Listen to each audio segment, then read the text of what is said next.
Kemudian kita ada propolis, di mana ini juga kaya akan nutrisi dan selenium. Ada antimikrobanya, jadi salah satu juga penyebab adanya SIGERD ataupun sakit mah itu biasanya karena adanya bakteri namanya Helicobacter pylori.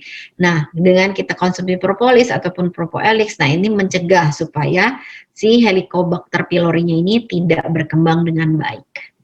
Kemudian ada antioksidannya sangat tinggi dan ada Kp-nya, caffeic acid N-ethyl esterase, di mana dia ini sebagai anti kanker, jadi mencegah supaya si sel-sel kanker kita ini tidak berkembang dengan baik, tidak menjadi si sel kanker yang dominan. Kemudian dia bisa mengencerkan darah.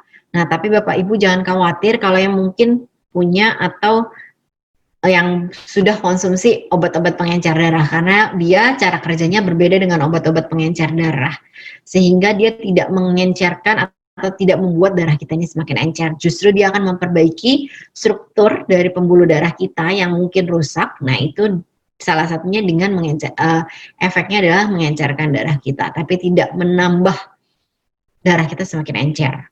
Kemudian karena antioksidannya juga tinggi, dia meningkatkan daya tahan tubuh kita dan membantu membongkar plak-plak kolesterol ataupun trigliserid. Jadi kalau Bapak Ibu yang ada kolesterolnya dan trigliseridnya tinggi, nah propolis ini bisa membantu membongkarnya. Kalau yang punya asam urat juga bisa untuk dibongkar. Nah Bapak Ibu jangan terus berpikir kalau kita minum propolis ataupun propoelix karena kita bisa membongkar kolesterol, terus kita bebas makan yang gorengan, kemudian kita makan yang berminyak, santan. Nah itu juga tetap harus dipantang. Nah, kalau kita bongkar tapi kita tetap asupannya kayak seperti itu kan sama aja, kita tidak membongkarnya. Dan juga kalau misalnya memang minum obat dokter, ya tetap dulu obat dokternya diminum sampai kolesterol kita dalam keadaan stabil ataupun dalam normal. Nah, nanti obat dokter itu akan secara perlahan-lahan akan dilepas.